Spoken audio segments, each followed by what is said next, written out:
Hello and welcome to Bloodhound Pix. As always, I am one of your hosts, Craig. I'm Kyle. And I'm Josh. And today we are doing a shorter episode where we're going to talk about Evil Dead Rise, the franchise that is near and dear to each one of our hearts. And so, yeah, we're going to talk about that and what we thought about it. And as we talked about in previous episodes, we're kind of switching up some of the dynamics of the show from those that may have listened in the past, where this one is going to be shorter. We're going to kind of talk about specifically this, but then other episodes we might talk about our updating process on what we're doing creatively ourselves or things like that. But yeah, so who wants to talk first about Evil Dead Rise, which is obviously the kind of sequel, kind of reboot, kind of... I'm not sure where it is in the canon of Evil Dead, but Evil Dead has never really had a official canon. But I did hear that going on. Sam Raimi is working on basically making a huge show Bible where for future films or future TV or whatever it may be, they can all kind of follow the same timeline and whatever. Maybe there obviously will be spoilers before we go on further, because I was going to say that this new version there are 3 books, which talk about. There are. Yeah, I think to make sure that they can kind of move it outside of the Tennessee area and Michigan area that it was in the Ash Williams. But I mean, I feel like you could do that just by the book traveling. You know, I mean, you could make up any kind of shit about someone getting the book accidentally ending up, anywhere, and it would be interesting. And even, I mean, they kind of did it in this, although could be a different book, but not really spoiler alert, but in this, when they do find the book, they also find, like, audio stuff, and there are recordings of, the place they're in used to be a bank. I think it supposedly used to be a church before that. But so we don't know the history of where the book traveled between ancient Sumeria and Tennessee. You know what I mean? I mean, you could do all kinds of stuff just with one book. Yeah. And so this one too, again, if you haven't watched it, you probably want to watch it first before you listen to this, or feel free to enjoy the spoilers. But this one does change location. It takes place in Los Angeles, and it looks very much like Los Angeles if Los Angeles was set in Chicago or somewhere that wasn't Los Angeles. Right. Or New Zealand, which is where it was filmed. Is that where it was filmed? Yeah. Yeah, because it looks like it's trying to be LA, but you're like, wow, it's really spacious. There's not a lot of people. Yeah. What? that's not realistic at all. Well, Chicago, yeah, maybe. Yeah. Well, because the apartment building almost looked like the apartment from Child's Play. Yeah, a little bit. Yeah. Especially the exterior. Yeah, and it's a cool ambience. Yeah, and I don't know, it's gonna be horror, so you can't have people everywhere, but and the whole time there's a huge downpour, which again is very common. Classic LA. Yeah, dude. Rains all the time there. Yeah. No wildfires, no earthquakes. Just a lot of rain. Yeah. So going into it, I did feel some way about... I tried to go in with no expectations or whatever it may be, being a big fan. But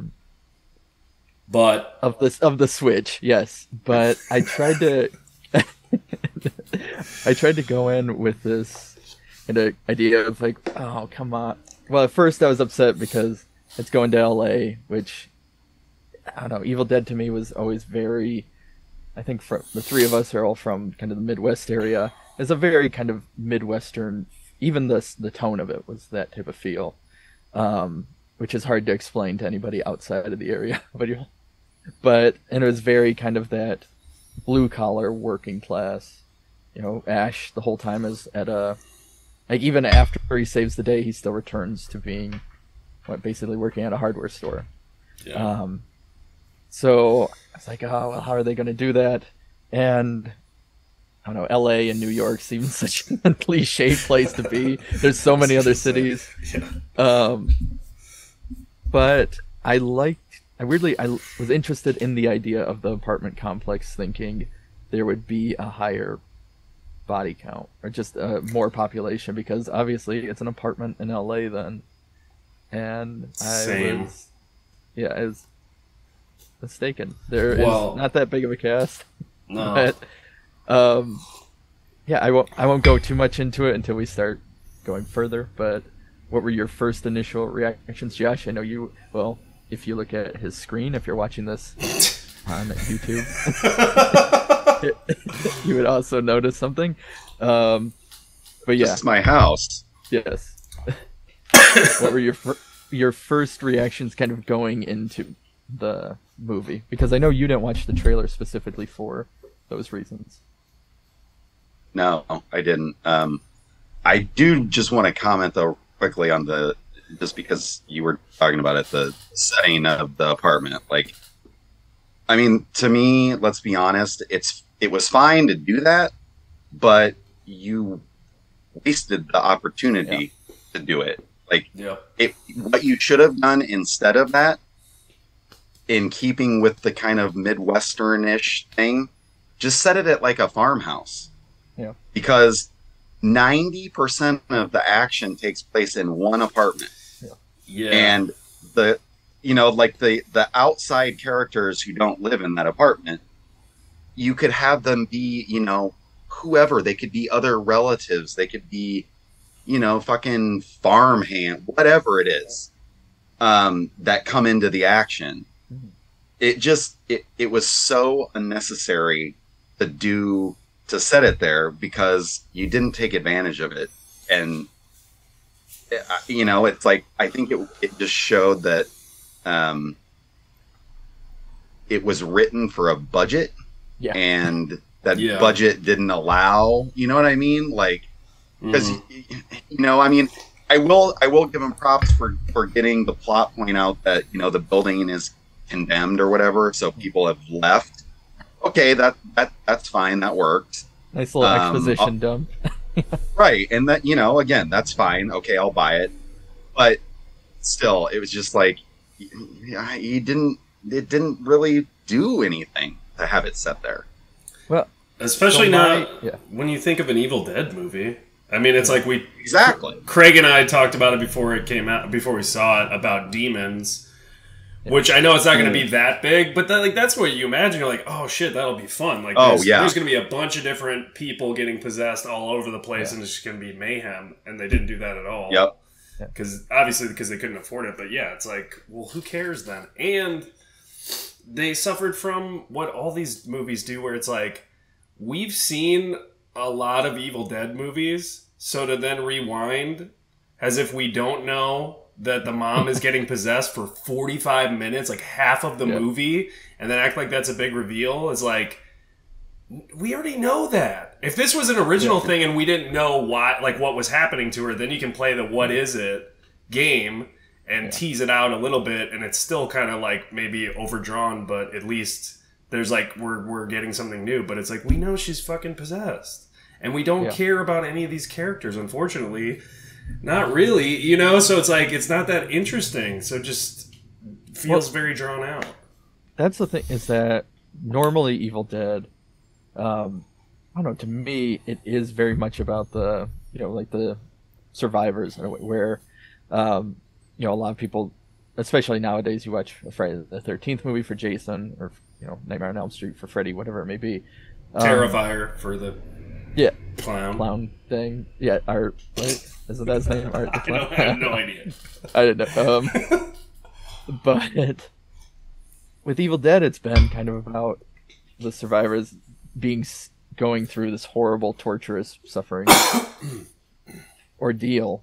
But yeah, the most interesting character and the most focus seemed to be on the possessed mom, where all of the people trying to survive are just cardboard cutouts. No offense. I to mean, it, and she yeah. was. I mean, she gave a great performance. Yeah. Everyone was good, but yeah, it was just they spent so much time setting up the mom and the sister, who ends up kind of being the lead, and I don't know, it was just like you didn't really care.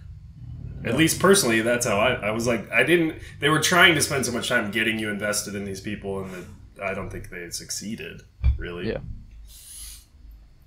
And I don't know. To me, there were obvious choice. Yeah, because with Evil Dead, there's always, again, spoiler is about to come, arms being cut off, whatever it may be, self-mutilation. This one was actually, even though it came out most recent, was probably the most tame. Except for the ending kill, which we'll get to, which I think was like the best part. Yeah. Yeah. At least they did that right. Yeah, that was awesome. That was something that I was completely not expecting. Yeah. They also, going back to the blue collar thing really quickly, I don't care if they like went blue collar or not, whatever. Yeah. But they feel like they kind of tried to make it that way because the mom's kind of like a single mom and they're living in like a rundown apartment building. But they also like felt like every single character, they were like, okay, we've seen that before, but what are we going to do? All right, the mom's a tattoo artist. All right, the sister's a roadie for a band. All right, the kid's a fucking wannabe DJ. And I was like, okay, this just feels like you're wedging in all this shit that's just like annoying and hipstery and ultimately irrelevant, though, because it was like none of that really, except for the kid being a DJ and so having like a turntable and the girl being a roadie for the one time where she's like, oh, power's out, I can wire up a battery. Yeah. Other than that, it's like none of that stuff was ever relevant, really. So it was like... Because the daughter is like an activist, but then that never really...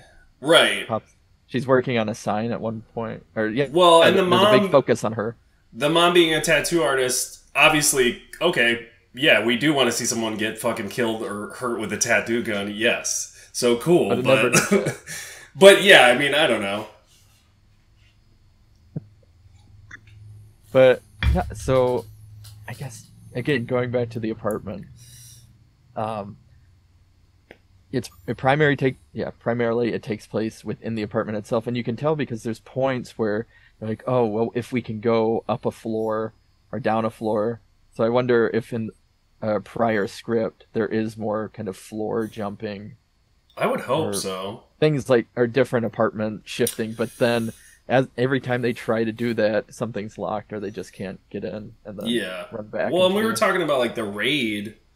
Yeah. I feel like it could have been like that too. I mean, even on a low budget, there's something cool they could have done.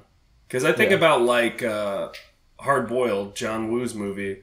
Yeah. There's a whole crazy action sequence where like they go through a floor of a hospital, they get in an elevator, which isn't a real elevator, and people are redressing the floor, and then they get out and like have another action sequence. I'm like, if they were really creative, they could have done something cooler like that, in my opinion, where it's like, because that's what you imagine, and that's also would have been a way better use of this 90 minutes or however long it is like, it would have been, I think it would have been a lot clearer of an objective if they were just like, oh shit, we're on the top floor, this place is crawling with possessed people, we got to get the fuck out of here. Because then you have a tracking goal, you know what I mean? Which would have been more interesting. Then you can have all the little dramatic moments with the family in between here and there, but then you're moving forward to that goal. Which they kind of were, but it just wasn't that...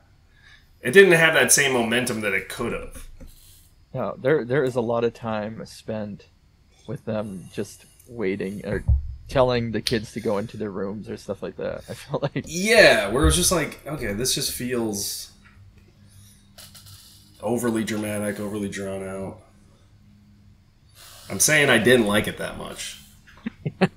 Which is funny because when I first watched it, I was like, oh, that was fun. And then it's definitely one of those ones where, as I've talked about it more, or things like that, more stuff has come up or like, oh, yeah. Well, I really missed the ball, or missed the mark on certain moments. Well, and apparently it was originally developed to be an HBO Max straight-to-streaming movie, and that's where you can tell. Yeah. And that's where Josh is right. Like, once they knew what the budget was, they should have been like, man, the apartment building would be cool as fuck, but if we're not going to, like, utilize that in any way, we would be better off doing something different. or doing something more like the original and trying to make it scary as shit. Because that's the other thing. Like, I at no point did anything scary happen. Couple gross out moments, nothing scary. And Craig and I talked about this, and I'm sure Josh would agree. There's also, and I get it because it's going to be a different director, but there were also no, like, darkly comedic moments, which if Sam Raimi had made it, you know what I mean? Like, there would have been gore or ridiculousness to the point where, you know, it becomes absurd and hilarious, and they never did that either. And I don't know, that's like what Evil Dead is, kind of. That's part of it. Yeah. Even the 2013 reboot. Yeah, they didn't do that. Reboot. They had there's comedic elements with it, you know. Okay, they kept that tone. I can't remember. Yeah. I mean, it's definitely, they pushed like the torture horny element to the extreme, but yeah, there are little moments that you can find. I think you kind of need that though too, because like this one, it gets boring when they keep being so like solemn, because like obviously their mom's possessed and other people are getting possessed and dying in their family. But yeah, it's like you almost need to go so far to make us laugh to like break the seriousness of it, because it's like it gets too serious and it stops being fun. That's why when they bust out that line about the Nightmare on Elm Street movies, that was hilarious. It's like, why didn't you do that more? Yeah. You guys know what I'm talking about? No. I don't remember. One of the kids that doesn't live in the apartment.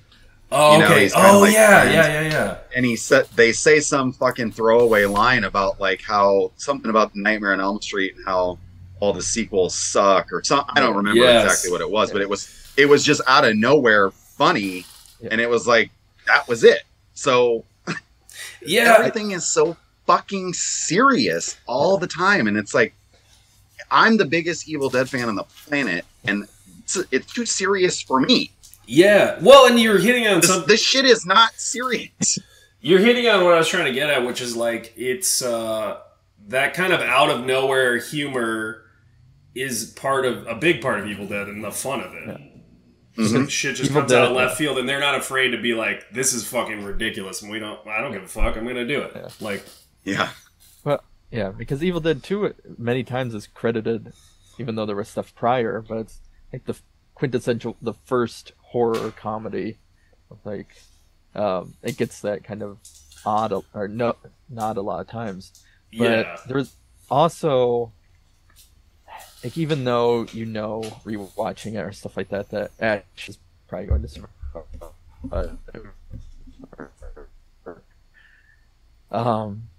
You kind of know where there were points where I was like, oh, okay, so the sister's gonna live, and they're not gonna kill the little girl.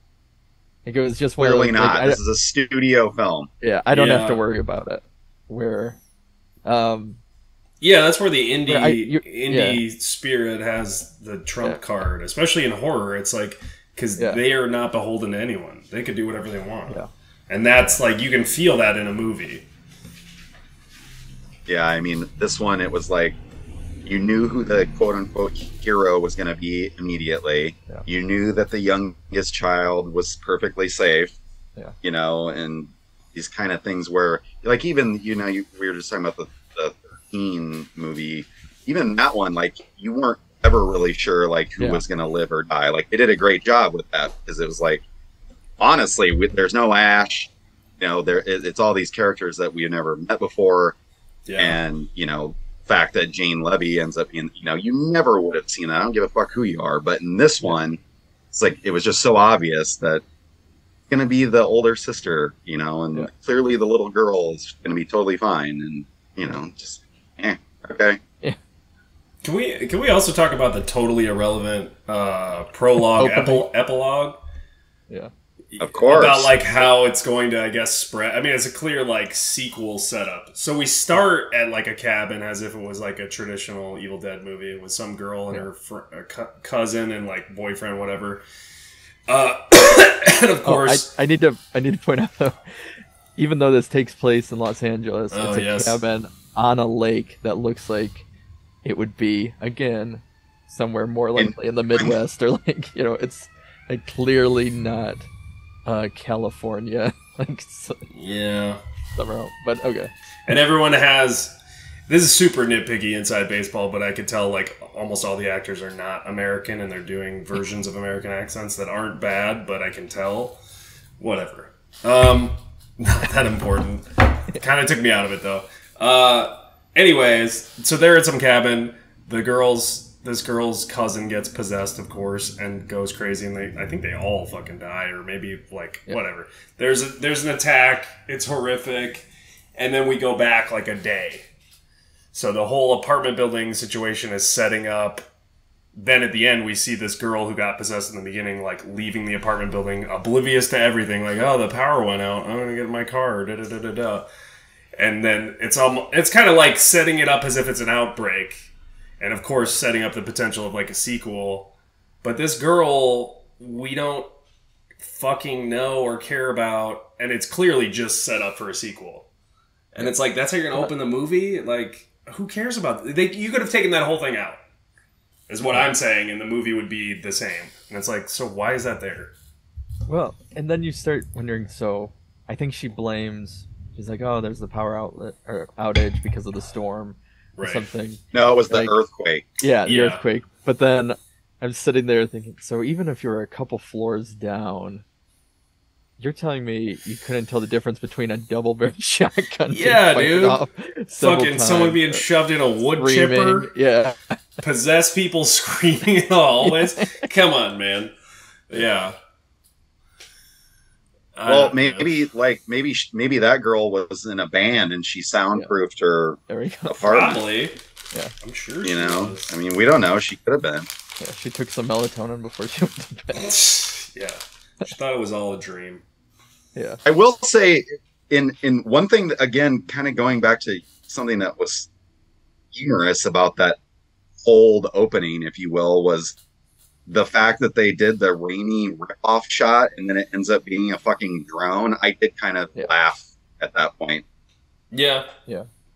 You know, because one of the characters literally is like flying a drone, and they make it seem like it's like forced, like the rainy camera on the 2x4 thing, and it was just kind of funny. Yeah.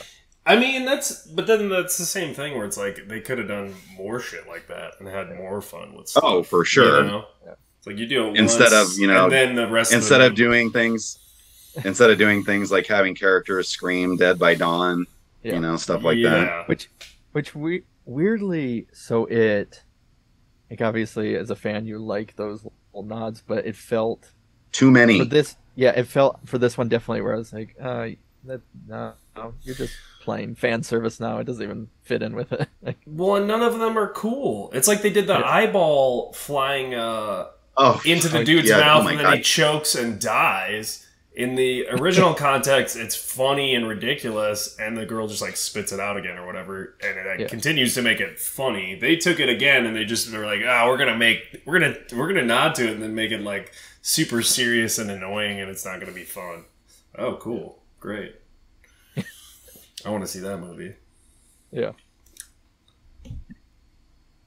So is that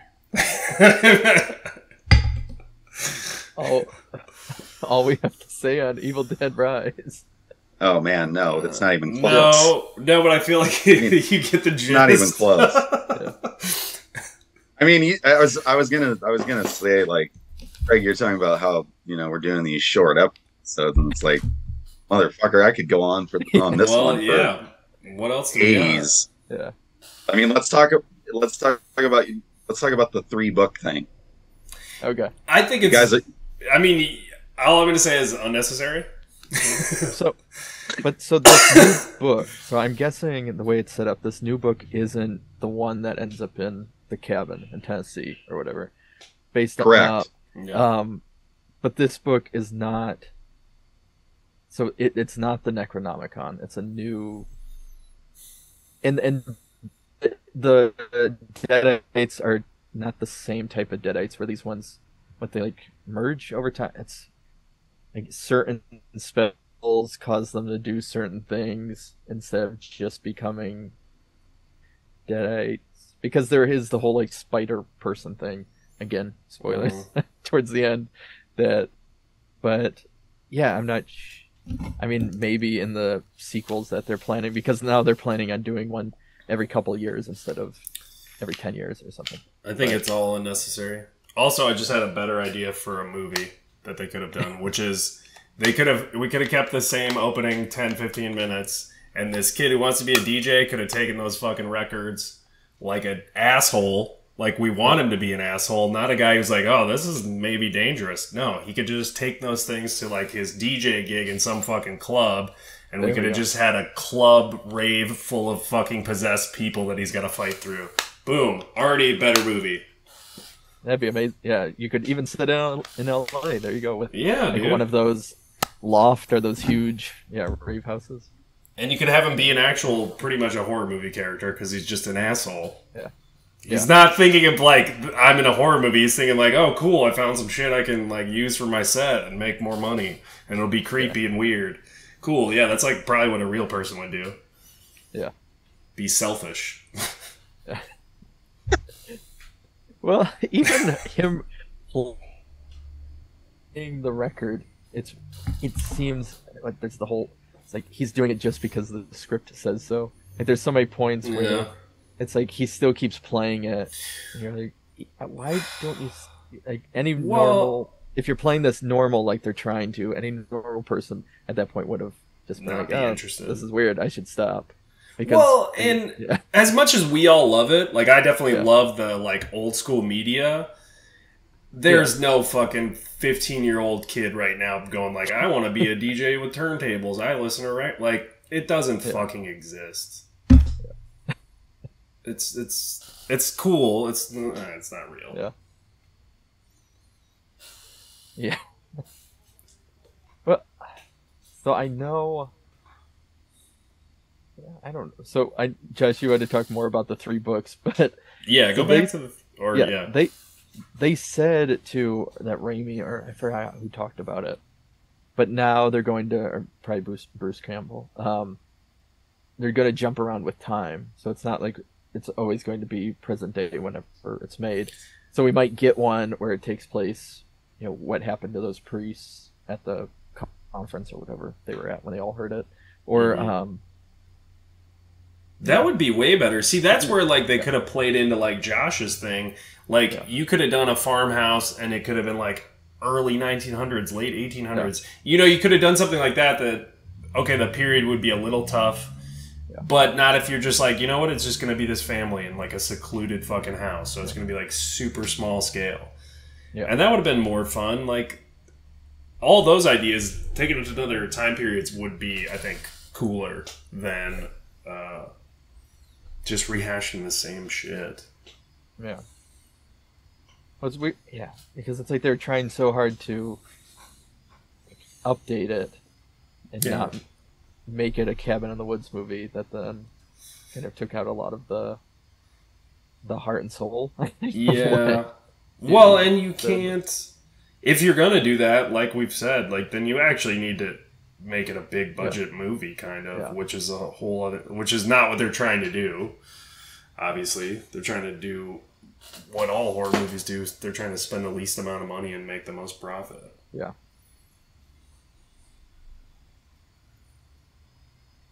I think so. Anyways, the fucking 3 books, though, Josh. I don't think we need them. What the fuck? We don't need anything new. Okay, so you guys are aware now about where this idea came from, right? Like, it was okay. So I'm gonna drop this complete fucking utter nonsense on you. If you guys don't know this, so I know you both seen Army of Darkness. Yeah. Yeah. Oh yeah. Okay. Right. Yeah. So remember in Army of Darkness, it's the 3 books. And okay, right? So he goes on Ash's mission to get the Necronomicon back in the forest. Comes across, the stone figures, whatever, that has 3 different books, right? So apparently, now in retrospect, the I guess creatives, I don't want to say anyone's name, behind this series decided that moment in Army of Darkness, where you have the 3 different books, right? So one of them is the book from the Raimi movies. One of them is the book from the Fede Alvarez movie. And one of them is the book from the Evil Dead Rise movie. But okay. So somehow or another, back in 1990, they knew that they were gonna need 3 different books. I mean, that is some outstanding foresight. So that they're pulling like that's the metaverse, man. George Lucas knowing whatever. Hell yeah! Whatever he knew about all the Star Wars stuff. Yep. He didn't even write, but okay. So unnecessary. Well, but at least if you're gonna do that, you could. It would make more sense to do it as if, like real history, like a book gets handed down and gets damaged, so someone has to copy it. Yeah.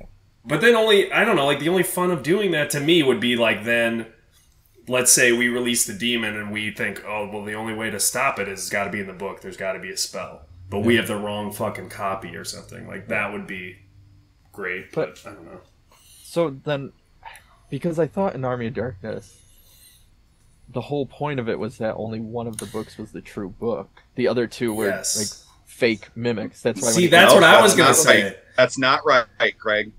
Because how are you going to read the other 2 books? Because one bites you on the hand and flies around. The other one you open up and it's a portal inside. Yeah, so they were just decoys. It's like the.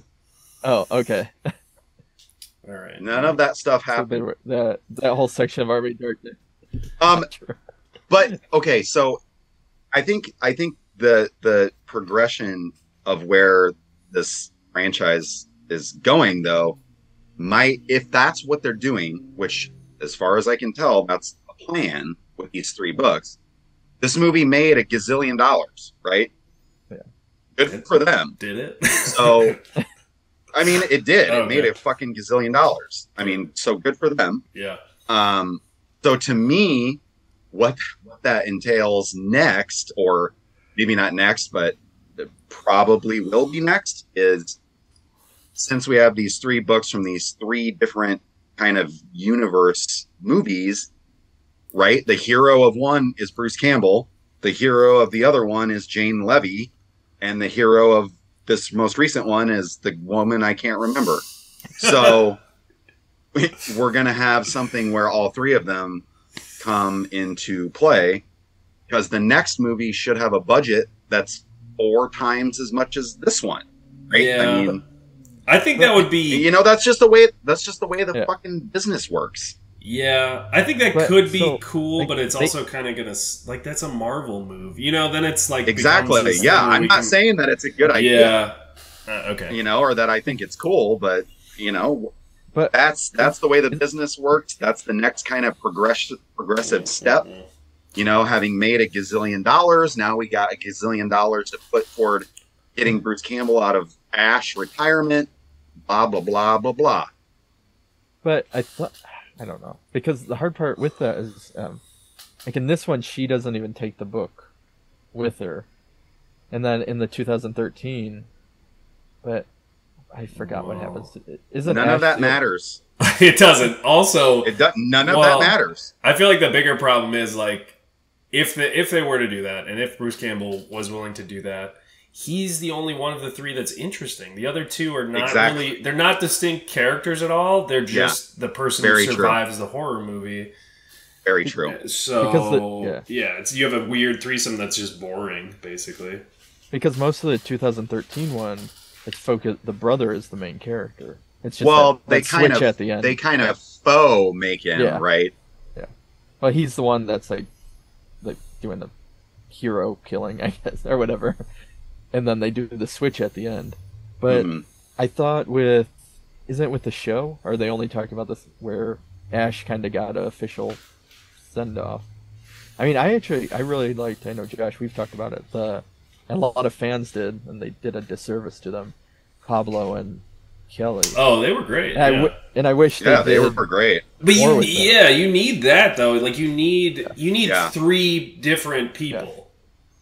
or it's just going to be. What was I just talking No. about? Well, what I mean is, like, the writers will have to retroactively take the other two girls and do something interesting with them. Well, I mean, they're just not. There's nothing there right now. No, you're. I'm not saying you're wrong. Also, this is what now that we're talking about it, this is what I miss about the original Evil Dead movies compared to the two remakes is. Again, can we just get a guy that's a dumbass? Like, that's what was fun about the other ones, is you like that guy, but you're like, you fucking dumbass, dude. Yeah. You don't know what the fuck you're doing, and he doesn't know what the fuck he's doing, and they're like, that's what's fun about it. Well, they do the animated, I don't know, my favorite parts, for example, of Evil Dead 2, I know might be too silly for these new ones, but like when all the animated or inanimate objects are laughing, and it's just going crazy. Yes. And they're never really, none of them seem like they're going crazy by what's happening. They're just kind of in the constant. Well, they never take it to that level. Told to be scared. Yeah. Yeah, it's just they're scared, or they're like emotionally like that. My sister died, or whatever, which is fine, which you're gonna do to some extent. But yeah, they never take it to the point where you're talking about, where you're really in a cabin and you're alone and all this shit's happening and you're like losing your fucking mind. Yeah. Well, Kyle, to kind of just go off what you just said too, I think also, like part of the charm of Raimi's movies, kind of excluding Army of Darkness, is it's not all like slick and polished, and it's not not serious, right? It's not fucking even the original Evil Dead, which is the greatest film ever made. It's even though they were attempting to be completely serious, it doesn't work. Right. Which is fine that it's unintentional. But yeah. Those are the things that that's completely absent. Well, and you're dumbass. There's a making of in Evil Dead 2 where they talk about that, where I think the special effects artist is saying the reason why it's so enjoyable is there's a kind of this beauty in the imperfections of it. Like if it was too slick, it wouldn't be good.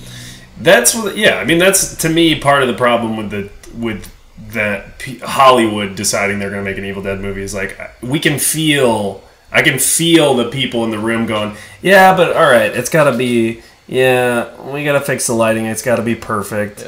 Yeah, no, she can't be like this. She's got to be. We've got to think that everyone's got to like her, so we've got to do that. Like they're just over baking it. Yeah.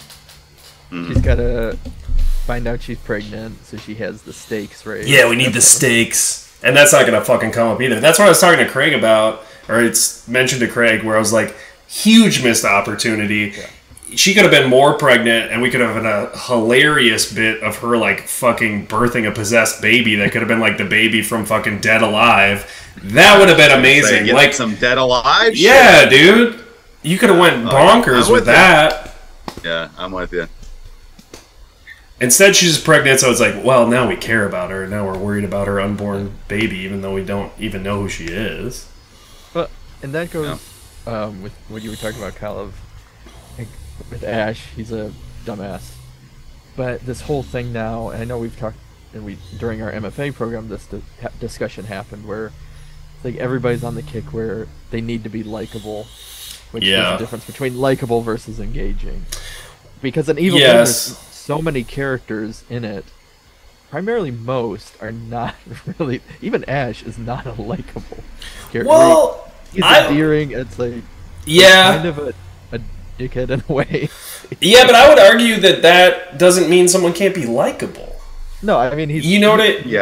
Well, I think what people miss, entertaining, right? Yeah. None of these characters were entertaining. Yeah. But people can be flawed and yet likable. But flaws can be other shit besides like, oh, my fucking dad was an alcoholic, or oh, I'm pregnant and I don't have my life together. Like flaws can be like, oh, I'm kind of a jerk sometimes, or I'm kind of dense or whatever, but at least to me it's like you can see yourself in that person, they might be an exaggerated version of being an asshole or being stupid or being, selfish or rude or whatever. But like, you can see yourself reflected in that and be like, oh my God, this fucking guy. Like, I love him, but he's an idiot. Like, yeah.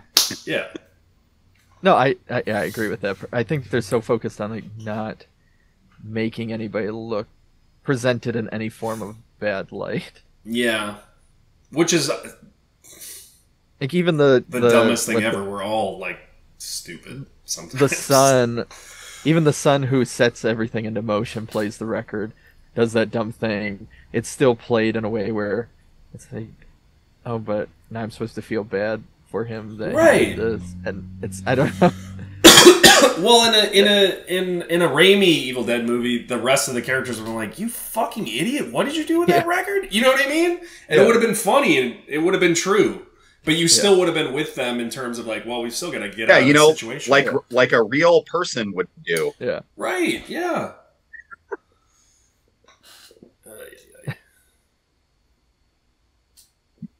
Are we? I think now we're done. Yes. Okay. Is that it? Are we throwing in the towel now? Yeah. I feel like we've said a lot. Yeah. All right. Well, I mean, seriously, I could keep going on for days, but that's cool. That's cool. If we go any further, then we got to just start writing our own Evil Dead movie. Yeah. At that point, I think.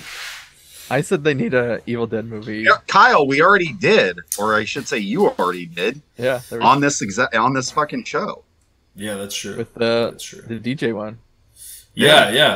There we go. So there, we copyrighted it in case anybody wants to try and take the idea. It's Kyle. And who do you fucking hate more than a DJ? It's a perfect annoying ass character to be your lead. Like, really, the DJ is gonna be the guy that fucking survives a violent encounter? Okay. And the guy, all I can picture is the guy has to be dressed and look just like James Franco in Spring Breakers. Oh god, dude, that would be hilarious. Talk about a movie that Hollywood would never make. Yeah, exactly. He can't have cornrows. Yeah. I'm sure grills. I'm sure you could even get James Franco to do it. Now we could, yeah. Yeah. I think he'd do it. Yeah. I was like, they need, especially with this one because of the little girl, what they need to do with one is just call it Evil Dead, or Children of the Evil Dead, and just like set it at a school and just go like full blown. What Cooties should have been, that movie of just like possessed children. Yeah. That's where you're smart, Craig. That you're baking in absurd humor just in the premise alone. Like, we can already imagine how ridiculous it could get. Yeah. Tone is right there. Yeah. Not only that, but killing kid Deadites should be pretty easy. Yeah. Well, I mean, just get a baseball bat and you're good to go. Yeah, but then there'd be so many of them. Yeah. Yeah. Dude, you're talking about kids versus an adult with an aluminum baseball bat? You're also talking about something that would be simultaneously fun and offensive. So I'm on board. Exactly. Yes. So, in case Warner Brothers, seriously, you're listening to this podcast. We gotta send this episode out, man. Or gotta tag some motherfuckers on Twitter or Tubi. If you guys got a couple extra bucks, we can change the name. Yeah. Yep. It'll be called. I don't even know. Evil Corpse. Yeah. Evil Deceased. There we go. There you go. Okay, so that is our kind of quick take on Evil Dead Rise. If you'd like to hear more about it, send Josh an email. Yeah. And he'll send you a box email of the fuck out of me. Yeah. Thank you, everybody, for listening. And, if you enjoy the movie, if you want to go see it or not. Yeah. I don't even know how to end it, but bye. Bloodhound Pix podcast is produced by Josh Lee, Craig Drum, and Kyle Hintz. Music by Raymond Seed. Editing by Kyle Hintz.